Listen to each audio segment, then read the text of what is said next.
Ya. Curso Técnicas Básicas de Laboratorio. Tercera práctica. Segunda unidad de formación. El tema es evaporación y calcinación.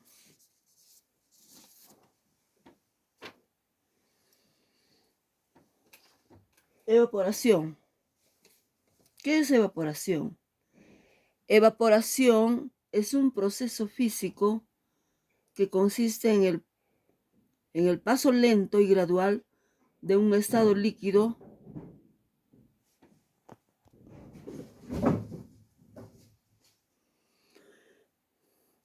Evaporación es el paso lento y gradual de un estado líquido hacia un estado gaseoso, tras haber adquirido suficiente energía para vencer a la tensión superficial. A diferencia de la ebullición, la evaporación se puede producir a cualquier temperatura, siendo más rápido cuando más elevada sea esta. La temperatura va subiendo, se va evaporando con mayor rapidez. No es necesario que toda la masa alcance el punto de ebullición. Cuando existe un espacio libre encima de un líquido, una parte de las moléculas está en forma gaseosa. Al equilibrarse, la cantidad de materia gaseosa se define como la presión de valor saturante, la cual no depende del volumen, pero varía según la naturaleza del líquido y la temperatura. Si la cantidad de gas es inferior a la presión de vapor saturante, una parte de las moléculas pasan de la fase líquida a la gaseosa. Esto es la evaporación. Cuando la presión de vapor iguala a la atmosférica, se produce la ebullición. En hidrología, la evaporación es una de las variables hidrológicas importantes al momento de establecer el balance hídrico de una determinada cuenca hidrográfica o parte de esta. En ese caso, se debe distinguir entre la evaporación desde superficies libres y la evaporación desde el suelo. La evaporación del agua es importante e indispensable en la vida, ya que el vapor de agua al condensarse se transforma en nubes y vuelve en forma de lluvia, nieve, niebla o rocío, vista como una operación unitaria. La operación es utilizada para eliminar el vapor formado por ebullición de una solución o suspensión líquida.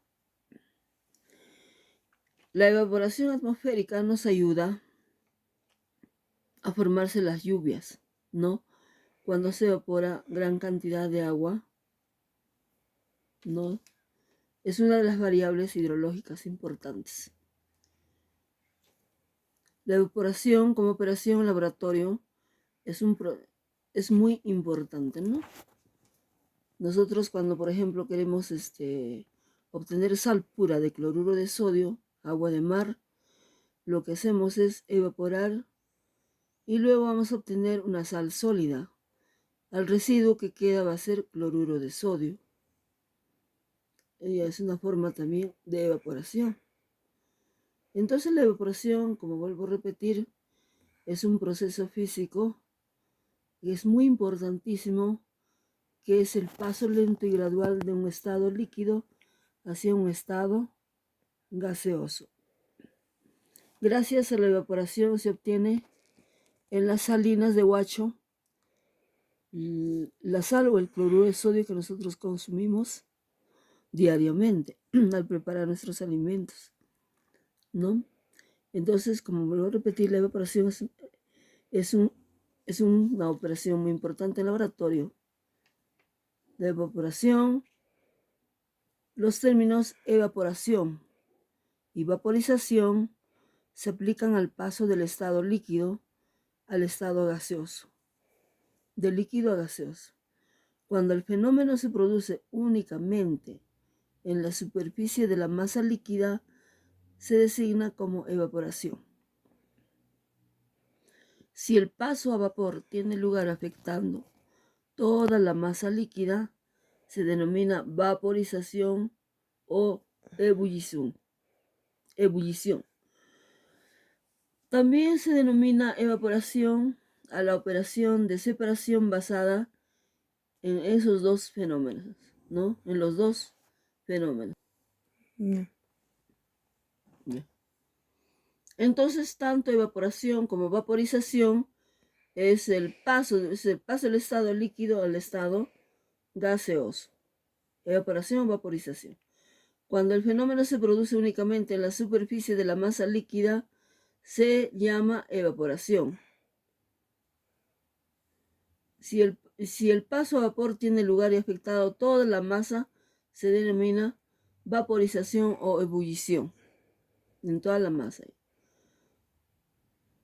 También se le denomina evaporación a la operación de separación basada en estos dos fenómenos. La vaporización y la evaporación son dos fenómenos endotérmicos. ¿Por qué endotérmicos? Porque necesita calor, ¿no? El caudal del líquido vaporizado se incrementa al incrementar la superficie libre del líquido. Generalmente no se distingue entre evaporación y vaporización, definiéndose simplemente la evaporación como el proceso mediante el cual una fase líquida se transforma en vapor. Cuando un líquido llena parcialmente un recipiente cerrado, las moléculas que abandonan el estado líquido ocupan el espacio libre hasta saturar el recinto, produciendo una presión determinada que se denomina presión de vapor. Cada líquido tiene una presión de vapor característica que depende de la temperatura. Cuando la presión de vapor que aumenta al incrementar la temperatura se iguala a la presión de todo el entorno. Normalmente la presión atmosférica se produce la ebullición del líquido. Evaporación o tipo de evaporación. Evaporación por aumento de la temperatura. Para evaporar un líquido, al concentrar una disolución se utilizan baños de agua u otras fuentes de calor. Cuando se trabaja con disolventes inflamables, no se deben someter a la llama directa. Si los vapores del disolvente son perjudiciales para la salud, se deben trabajar dentro de la campana extractora de gas y tomar las precauciones adecuadas.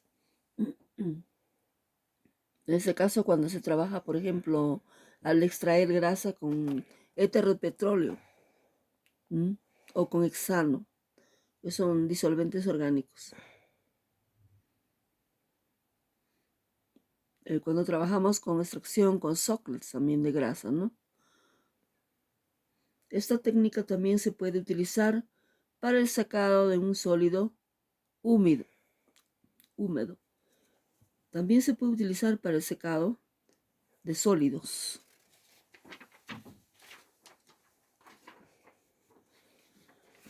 Evaporación por disminución de la presión.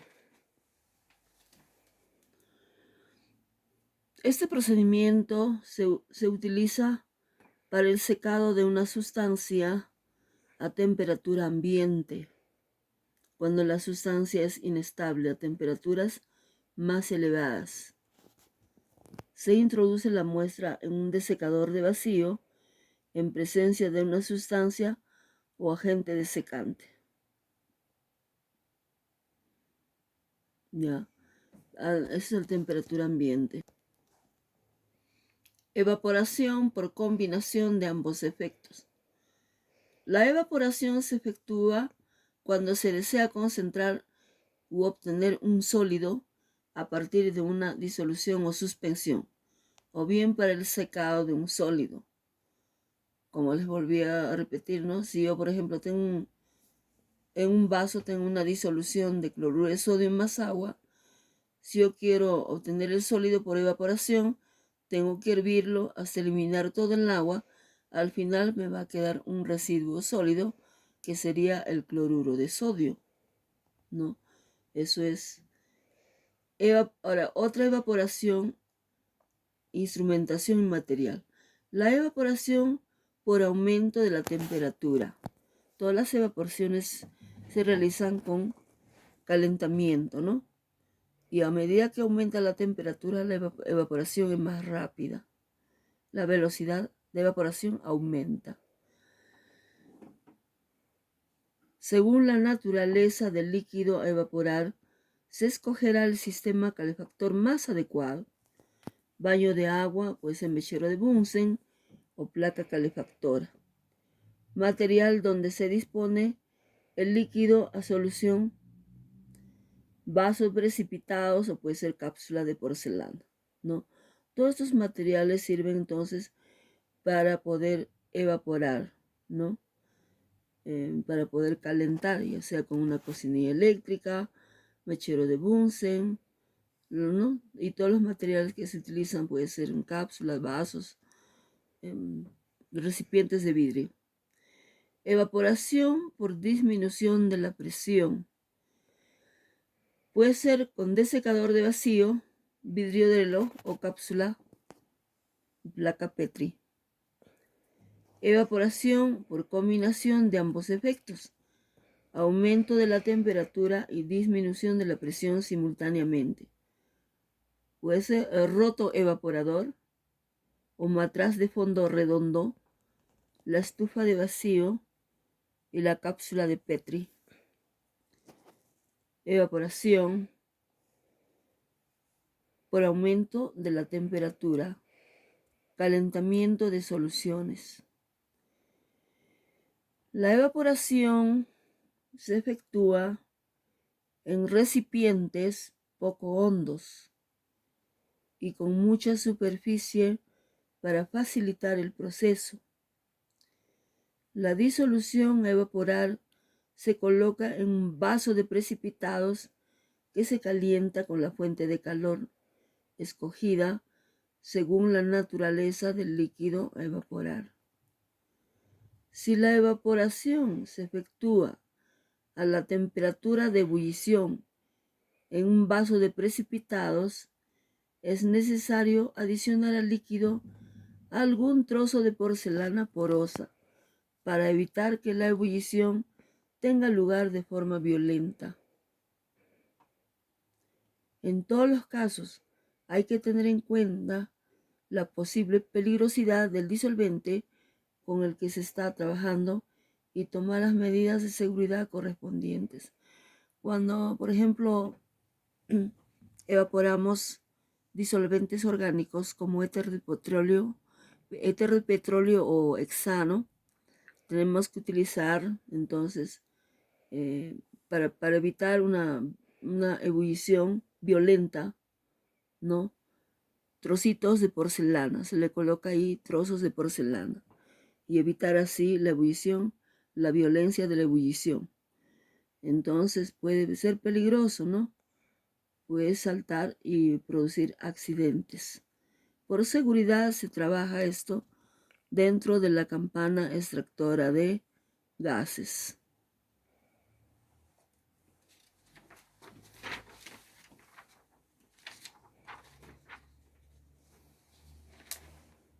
Evaporación por disminución de la presión, el desecador de vacío. Para secar un sólido húmedo, se dispone el sólido en una cápsula de Petri o en un vidrio de reloj. No puede ser una luna de reloj. Vidrio de reloj también le decimos luna de reloj. O puede ser una cápsula de porcelana. Cubierto con parafina o papel de aluminio. Se le tiene que cubrir al que se le ha realizado pequeños agujeros u orificios y colocar dentro de un desecador de vacío, ¿no? Esta forma también es otra forma de evaporación. Preparación y utilización de un desecador de vacío. Evaporación por combinación de ambos efectos, aumento de la temperatura y disminución de la presión simultáneamente, el roto evaporador. El roto evaporador. Para ver las diferentes partes del montaje pasar, bueno, hay que ver qué es el roto evaporador, ¿no? Pero la evaporación es un secado. Las operaciones de evaporación y secado de disolventes orgánicos presentan el riesgo de desprendimiento de vapores tóxicos e inflamables. Para su prevención se debe actuar como se indica a continuación. Hay que tener mucho cuidado al trabajar con disolventes orgánicos al evaporar. Aparte de poder producir así incendios, ¿no? Porque los disolventes orgánicos son inflamables, pueden producir daños a la salud también, ¿no? Entonces, hay que efectuar la operación en el interior de una luna de reloj, de una vitrina, de una luna, no, perdón, de una vitrina que también se llama campana extractora de gas, ¿no? Entonces hay que efectuar la evaporación dentro de esta campana extractora de gases, ¿no? Utilizar un evaporador rotatorio o roto evaporador, ¿ya? Si el suministro de calor mediante una estufa es indispensable, se utilizará una que esté ventilada. Disponga de sistema de aspiración de vapores y se trabajará siempre a temperaturas moderadas, asegurándonos que en ningún punto del interior o exterior de la estufa se puede sobrepasar el punto de autoinflamación. La evaporación de un producto húmedo de un líquido volátil se puede llevar a cabo en frío. Operaciones al vacío. La evaporación y secado en desecadores presentan riesgos de implosión del aparato y proyección del material, aspiración de un líquido y mezcla imprevista de productos que reaccionan violentamente.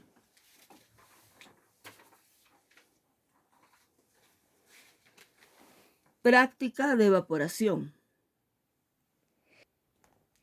A continuación, vamos a explicar sobre una práctica de evaporación y calcinación de sulfato de cobre pentahidratado. Para realizar esta práctica vamos a realizar primero la evaporación. Con la evaporación vamos a observar en primer lugar la base del punto de ebullición de la mezcla, primero a temperatura del mechero.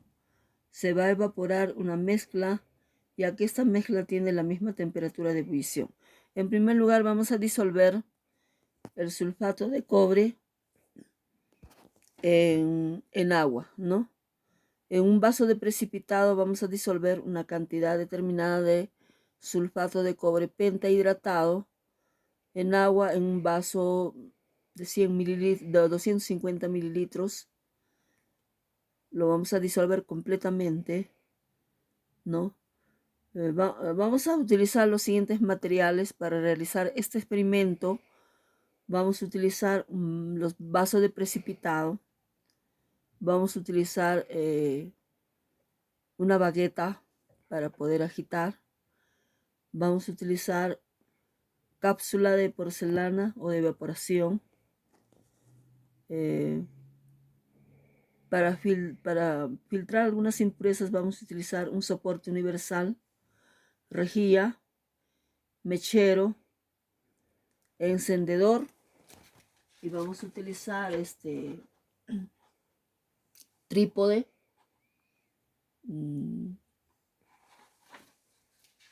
Malla con asbesto, etcétera. Ya. Todos esos materiales, ahora las sustancias que vamos a utilizar en este caso es sulfato de cobre, pentahidratado, o también podemos utilizar cloruro de sodio, o podemos utilizar cualquier otra muestra como agua de mar, etcétera, ¿no? Pero en este caso vamos a utilizar el sulfato de cobre pentahidratado.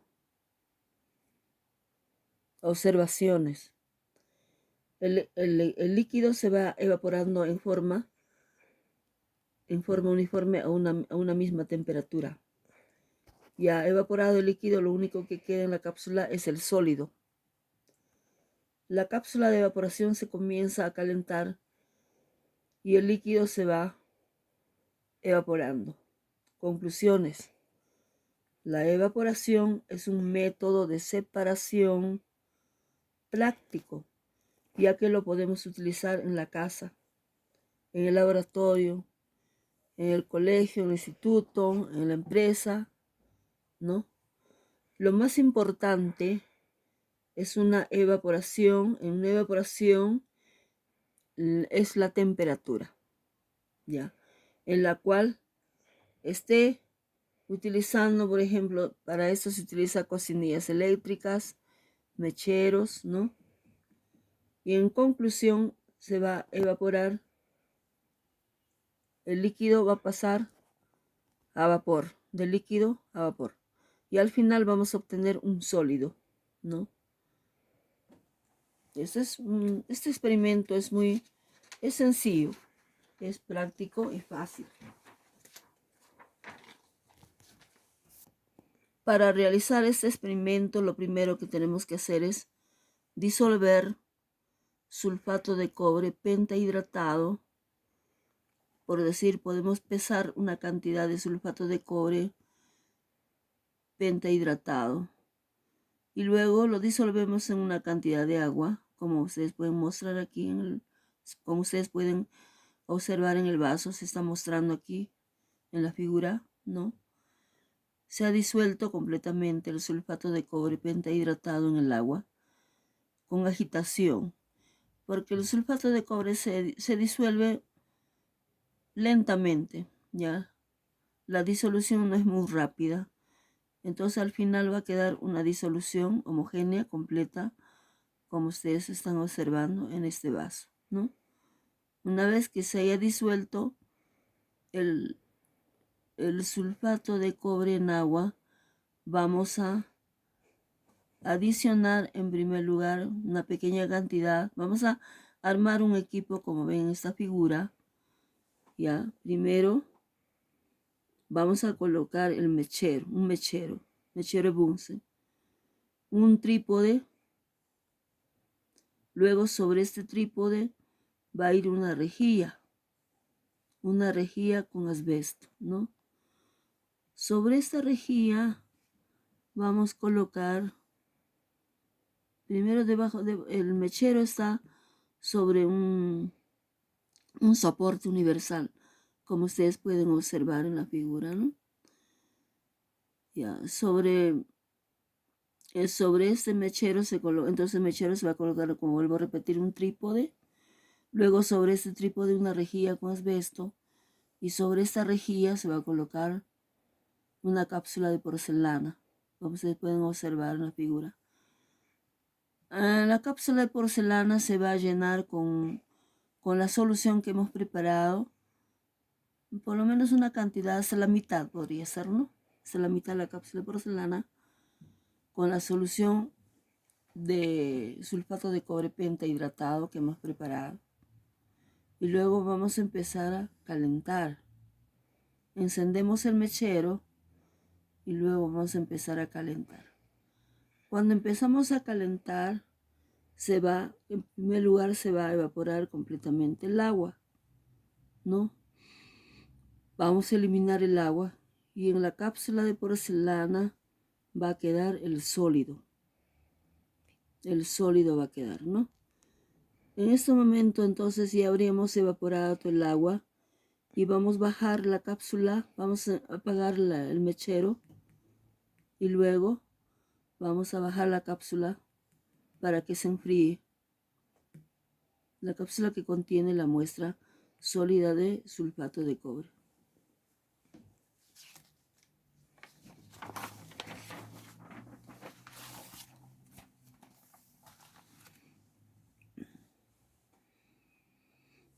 Una vez que ya esté frío ya el sulfato de cobre pentahidratado, ya terminó la evaporación. En ese momento ya terminó la evaporación. La operación de evaporación ya culminó ya, porque hemos eliminado todo el agua. Ahí ha quedado solamente el sólido de sulfato de cobre, ¿no? Sulfato de cobre pentahidratado. Todavía ha quedado el sulfato de cobre pentahidratado, unos cristales de sulfato de cobre. Luego vamos a pasar ya a la operación de calcinación. La primera ya terminó ya la evaporación. Ahora vamos a pasar al proceso de calcinación. Para calcinar, en la misma cápsula de porcelana vamos a llevar a calentamiento, ¿no?, el sólido que hemos ya obtenido, hemos evaporado. El agua ya se fue, pero quedó el sólido. Vamos a calcinar en esta cápsula de porcelana. También vamos a necesitar el calor de un mechero. De la misma forma, vamos a realizar el mismo montaje que habíamos utilizado para evaporación.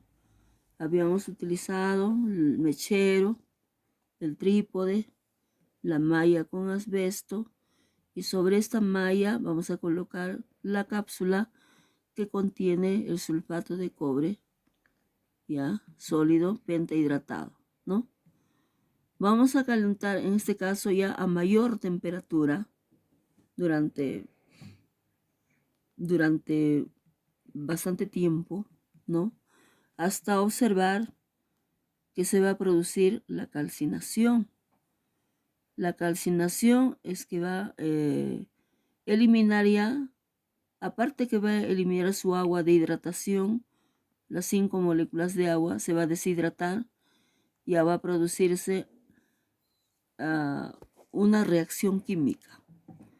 Cuando el sulfato de cobre se calcina, se va a convertir ya en otra sustancia, ¿no? El sulfato de cobre se va a convertir en óxido de cobre, puede ser, y en dióxido de azufre.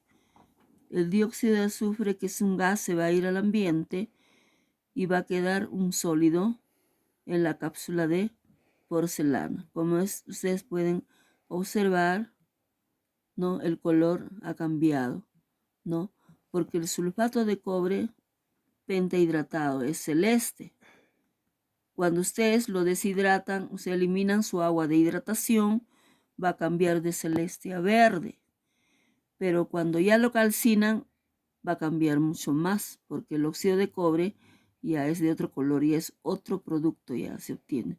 Al calcinar ya se obtiene otro producto, que es óxido de cobre de color rojo, así como ustedes pueden observar este residuo en esta cápsula de porcelana. Ya. Entonces, en esta práctica hemos realizado dos operaciones.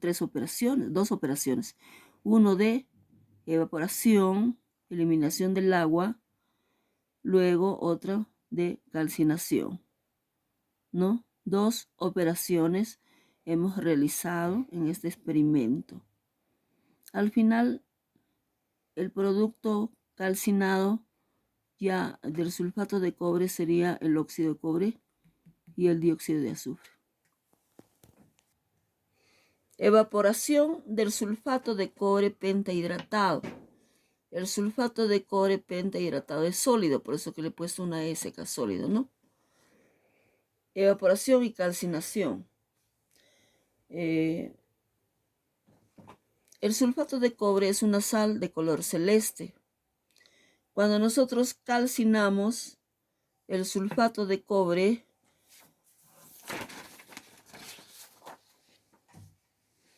El sulfato de cobre pentahidratado, más calor, el sulfato de cobre sólido, ¿cierto? Su color es celeste.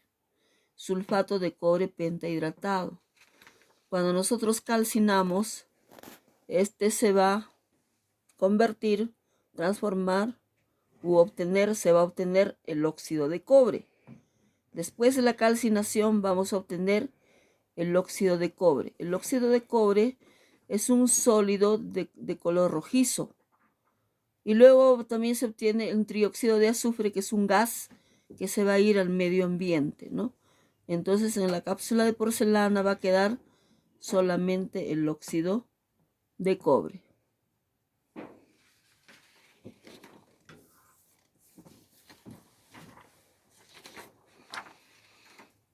Otro ejemplo de evaporación es, por ejemplo, la evaporación del agua de mar. El agua de mar tiene en mayor cantidad, obvio, tiene muchos iones, tiene cationes, aniones, pero en mayor cantidad o en mayor proporción tiene cloruro de sodio. Por eso que el agua de mar es salada, ¿no? Cloruro de sodio. Entonces, si nosotros tomamos como muestra una pequeña cantidad de agua de mar, puede ser 100 mililitros, un ejemplo, ¿no? Entonces vamos a evaporar este agua de mar. Al final, después que finalice la evaporación, vamos a obtener unas sales, sal de cloruro de sodio sólido, ¿ya? Cloruro de sodio sólido. Esto es, entonces el cloruro de sodio sólido hemos obtenido por la operación de evaporación, ¿no? Mediante la evaporación hemos evaporado el agua de mar con calor, hemos calentado, hemos hervido largo rato hasta eliminar todo el líquido. Una vez que hemos eliminado todo el líquido, ha quedado un residuo sólido que se llama cloruro de sodio, sal de cloruro de sodio al final, ¿no? Mayor cantidad. Obviamente que tiene también otras impurezas, pero en mayor cantidad tiene cloruro de sodio. Así, de esta forma, también mediante la evaporación se obtiene las sales que nosotros consumimos, el cloruro de sodio diariamente en nuestra alimentación. Por ejemplo, en las salinas de Huacho. Las salinas de Huacho, ahí se produce en gran cantidad, se evapora en gran cantidad, se obtiene el cloruro de sodio que se expende en el mercado como sal, como la sal que nosotros utilizamos, la sal de cocina en nuestra alimentación. Entonces la evaporación es una operación muy importante.